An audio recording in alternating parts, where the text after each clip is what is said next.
अस्सलामुअलैकुम नाजरीन, मैं हूं आपका होस्ट मोहम्मद उस्मान अवान।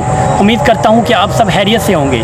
नाजरीन, इस वक्त हमारे मुल्क के मुख्तलिफ सूबों में एक सैलाबी सूरत हाल जारी है, जो कि सुबह बलोचिस्तान, सुबह सिंध, सुबह खैबर पख्तूनख्वा और सुबह पंजाब के कुछ अजला में है।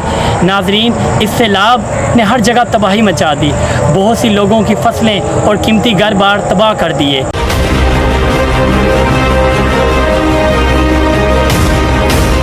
और बहुत सी जानें इस सैलाबी रेले में बह चुकी हैं। जब ये सैलाबी रेला गुज़रा तो बहुत से अपने निशानात छोड़ गया और बहुत सी ऐसी दास्तानें, बहुत से ऐसे सवालात छोड़ गया जिनका आज मैं आपसे ज़िक्र करूँगा और आपको बताऊँगा। काश अगर हम बहैसियत इंसानियत एक दफ़ा उन इलाकों का दौरा कर लेते तो शायद हमारी भी रूह कांप उठती।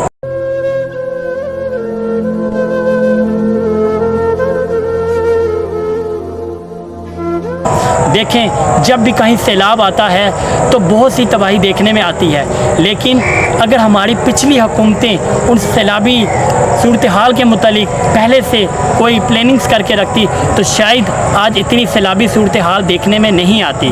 क्योंकि देखिए, जब भी कहीं सैलाबी सूरत हाल आती है तो हुकूमतों को चाहिए कि वो पहले से लॉन्ग टर्म प्लानिंग करें, क्योंकि इस सैलाबी सूरत हाल में हमने जाना कि बहुत सी लॉन्ग टर्म प्लानिंग्स की कमी थी।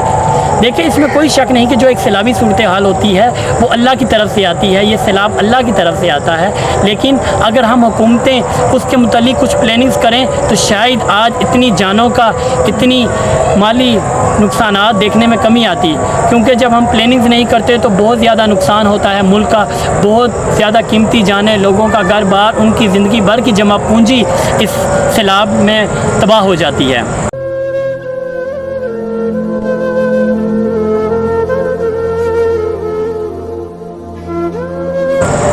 उसके अलावा तजावुज़ात भी एक बहुत बड़ा मसला है, क्योंकि लोगों को ये हदायत नहीं दी गई कि वो ऐसी जगहों पर अपने घर ना बनाएं जहाँ पर शदीद ढलवान है, मतलब जहाँ पे पानी का इतना शदीद बहाव आता है कि लोगों के घर बार बह जाते हैं। उसके अलावा एक अवेयरनेस की बहुत बड़ी कमी दिखाई दी। देखें, जब लोगों को अवेयरनेस नहीं दी जाएगी, लोगों को आगाही नहीं दी जाएगी, तो इसी तरह लोगों को समझ नहीं आएगी कि सैलाबी सूरत हाल में क्या किया जाए। 1400 से ज़ायद जानें इस वक्त इस सैलाबी रेले में बह चुकी हैं। और आज मैं ये भी कहना चाहूँगा कि हुकूमतों का कि वो इस सैलाबी रेले में काम क्यों ना कर सकी। देखें, अगर डिप्टी कमिश्नर ऑफ नौशहरा 8 घंटे में, जब उन्हें पता चला कि इस वक्त नौशहरा में 8 घंटे बाद एक सैलाबी सूरत हाल पैदा होने वाली है, तो वो खुद अपने फ़राइज़ सर अंजाम देते हुए इस वक्त वो अपने शहर में गई और वहाँ पे उन्होंने लोगों को इसके बारे में मालूमात दी और उनको अपनी जगहों से खाली करवाया ताकि वो इस सैलाबी सूरत हाल से बच सकें, कोई जानी नुकसान ना हो।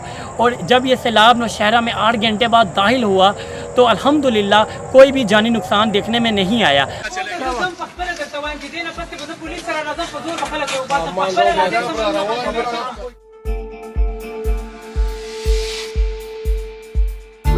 अगर डिप्टी कमिश्नर ऑफ नौशहरा 8 घंटे में अपने इलाके के लिए, यानी कि वहाँ अपने फ़राइज़ सर अंजाम दे सकती हैं, तो हुकूमतें 4 साल, जो 5 साल अपनी हुकूमतें फ़राइज़ सर अंजाम देते हैं, तो ये वो अपने मुल्क के लिए ये काम क्यों नहीं कर सकते? वो लोगों के लिए प्लानिंग्स क्यों नहीं कर सकते?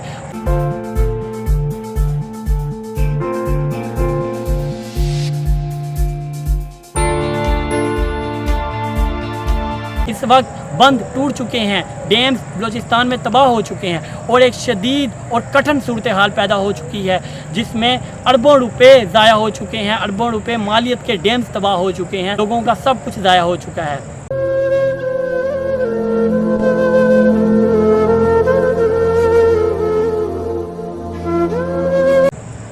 बल्कि मैं ये भी आप लोगों से कहना चाहूँगा कि मुल्क में जगह जगह रिलीफ फंड्स कायम किए गए। पाक आर्मी को सलाम, जिसने लोगों की भरपूर इमदाद की, उन्होंने कैंप्स पैदा लगाए और लोगों के साथ भरपूर ताउन किया ताकि जो हमारे सैलाब मुतासरीन भाई हैं उनकी मदद हो सके।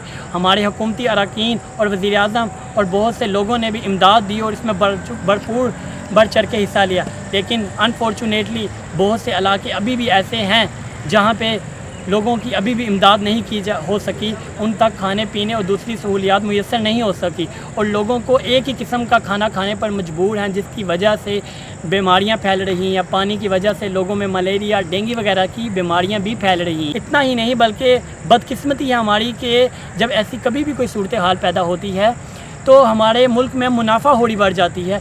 क्या ये वही मतलब ये ऐसा मतलब मुश्किल है कि जब ऐसी सूरत हाल हो तो हमें अपने सलाम मुतासरीन भाइयों के साथ खड़ा होना चाहिए, उनके साथ कंधे से कंधा मिलाकर खड़ा होना चाहिए, उनके दस्ते बाजू बन के चलना चाहिए। ये नहीं कि उन दिनों में मुनाफा होड़ी शुरू कर देनी चाहिए, खाने पीने का सामान महंगा कर देना चाहिए, टेंट्स की कीमत बढ़ा देनी चाहिए। इस वक्त राजनपुर और बहुत से इलाकों ऐसों में ये सूरत हाल रही कि किश्ती वाले जो 400-500 रुपये लेते थे, मतलब अपनी किश्ती पे इलाके के लोगों को एक जगह से दूसरी जगह ले जाने के लिए, उन लोगों ने 400-500 से बढ़ाकर 2500, 3-3, 4-4 हज़ार रुपये कर दिए। ये मुनाफा होड़ी की। उन्हें ये ख्याल नहीं आया कि इस वक्त मुल्क में क्या सूरत हाल जारी है। अगर हम एक भाई दूसरे भाई को ही मदद नहीं करेंगे, इसी तरह मुनाफा होड़ी को जन्म देते रहेंगे, तो शायद मुझे नहीं लगता कि हमारा मुल्क कभी कामयाब हो पाएगा, हमारा मुल्क कभी सही राह पर चल पाएगा, हम कभी किसी दूसरे भाई की मदद नहीं कर पाएंगे। कि मुनाफा होड़ी को छोड़ना चाहिए, बल्कि अपने भाइयों के साथ दस्ते बाजू होकर इस सैलाब की मुश्किलात जो इस वक्त मुतासरीन भाइयों पर हैं उनकी मदद करनी चाहिए।